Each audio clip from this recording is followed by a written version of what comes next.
பொழுதுபோக்கு, அரசியல், சினிமா விமர்சனம், சமூக நீதி, ஆன்மீகம், அனைத்து தரவுகளையும் அலசும் அத்ரி யூடியூப் சேனலை சப்ஸ்கிரைப் செய்து நண்பர்களுக்கும் பகிர்ந்து ஆதரவு தாருங்கள். தாய் தமிழ் உறவுகளுக்கு இனி வணக்கம்.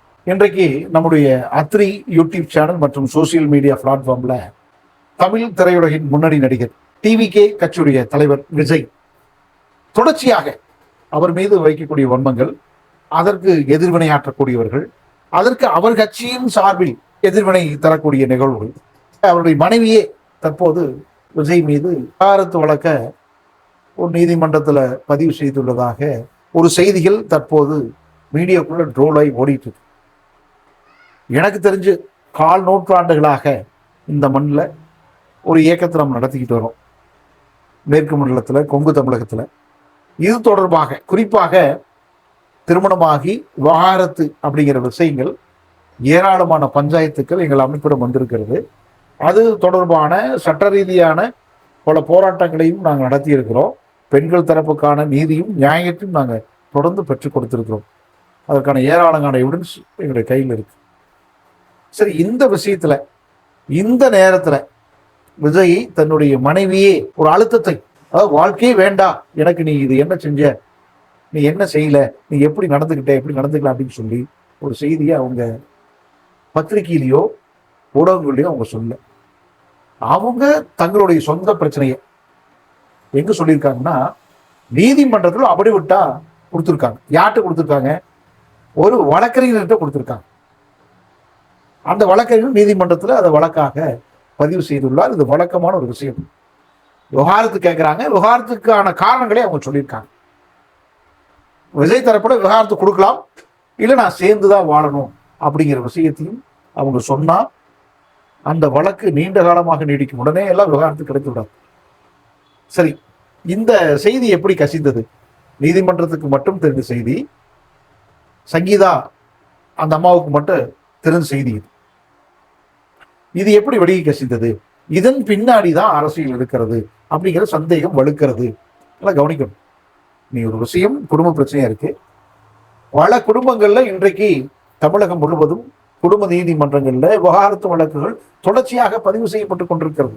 அப்படிப்பட்ட வழக்குடைய அப்படிப்பட்ட எங்கேயுமே வரல. இன்னும் பிரபலமான வழக்குகள், பொழுதுபோக்கு, அரசியல், சினிமா விமர்சனம், சமூக நீதி, ஆன்மீகம், அனைத்து தரவுகளையும் அலசும் அத்ரி யூடியூப் சேனலை சப்ஸ்கிரைப் செய்து நண்பர்களுக்கும் பகிர்ந்து ஆதரவு தாருங்கள். அப்படின்னு சொல்ல போனா தனுசு, ஜெயம் ரவி, இப்படி சொல்லிட்டே போலாம், ஜிவி பிரகாஷ், இந்த மாதிரி அப்படி விட்டுலாம் வெளியே வந்துதா?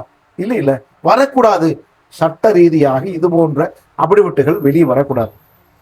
சரி, எப்படித்தான் இவங்க இந்த மனநிலைக்கு வந்தாங்க? சங்கீதா அம்மா 25 ஆண்டுகள் விஜயோடு சேர்ந்து வாழ்ந்து விட்டு 2 ஆண்டுகளாக அவர் பிரிந்திருப்பதாக சொல்றாங்க. அப்போ விஜய் ஏன் அசிங்கப்படுத்தணும்? அப்ப தேர்தல் நேரத்துல பின்னாடி ஒரு அரசியல் சக்தி தான் அசிங்கப்படுத்தி சொல்லுது அப்படின்னு சொல்லி சங்கதிக்கு வருது இல்லையா? உண்மையிலேயே நான் என்ன சொல்றேன்னா, ஒரு பாதிக்கப்பட்ட பெண், இல்லை பாதிக்கப்படாமையே தன் புருஷன் மேல அவாண்டமா படி சொல்லணும் அப்படின்னு சொல்லிட்டு அட்வொகேட் போகும் பொழுது நீ என்னமா எதிர்பார்க்கிற? எல்லா அட்வொகேட்டுமே மேக்சிமம் நீங்க சேர்ந்து வாழுங்கன்னு தான் சொல்லுவாங்க. எந்த அட்வொகேட்டுமே பிரிக்க விரும்ப மாட்டாங்க. ஆனா இவங்க சொல்லுவாங்க, இல்லை எனக்கு பிரியணும், டைவர்ஸ் வேணும், டிவர்ஸ்க்கு நீங்க ஏற்பாடு பண்ணுங்க, அதுக்கு என்ன பேசணும் நீ வாங்கிட்டு போ, நீயே அதை பேசிட்டீங்கன்னு கேட்டா அட்வொகேட் பதில் சொல்ல முடியாது. அதுக்கு மேலே அந்த கேஸ் அவங்க எடுக்கதான் செய்வாங்க. எடுத்துக்கிட்ட பிறகு அவங்க ஒரு அப்ரிவேட் தயார் பண்ணுவாங்க. கிட்டத்தட்ட ரெடிமேடா இருக்கு. இந்த அப்ரிவேட் எல்லாமே மேக்சிமம் ரெடிமேடா இருக்கு.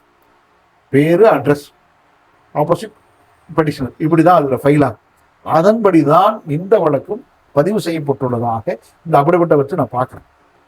சரி, விஜய் மீது அவனாவும் பழி சொல்றாங்க, தப்பு தப்பா நிறைய சொல்லியிருக்காங்கன்னு சொன்னா, தவறான சங்கதிகள் சொல்லாத போது ஒரு விவகாரத்து வழக்கு நீதிமன்றத்துல மெம்பராக பதிவு செய்ய இயலாது என்பதை புரிந்து கொள்ளுங்கள்.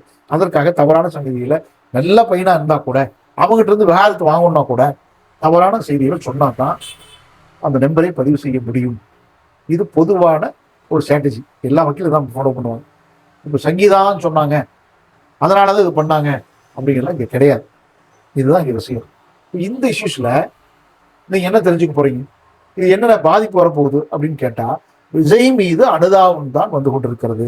விஜய் கட்சி தொடங்கும் பொழுதே தொடங்குவதால் யாருக்கெல்லாம் சிக்கல் வருமோ அவங்க எல்லாம் என்ன செஞ்சாங்க, ஃபர்ஸ்ட் எடுத்த எடுப்புலையே கரூர் பிரச்சனை கிளப்பி விட்டாங்க. 41 உயிரிழப்பு. அதற்காக ஒரு தனி கமிஷன், தனி புலனாய்வு டிபார்ட்மெண்ட்டை தமிழ்நாடு அரசு இயக்கும் பொழுது, அதன் மூலமாக விஜயை லாக் பண்ணி தன்னுடைய கட்டுப்பாட்டுக்குள் கொண்டு வர அவங்க நினைக்கும் பொழுது, விஜய் தரப்பு சுப்ரீம் கோர்ட் போறாங்க. சுப்ரீம் கோர்ட் என்ன செய்யுது, விசாரிச்சுட்டு நீங்க சிபிஐ பண்ணு அப்படின்னு சொல்லி சிபிஐ பண்ண என்ன சொல்றாங்க, அமித்ஷாவுடைய கையில விஜயுடைய குடிமை மாட்டிக்கொண்டது, அமித்ஷா சொல்வதை ஒப்புக்கொண்டால் மட்டுமே விஜய் இங்க இருக்க முடியும்னா திகாரில் இருக்க முடியும்.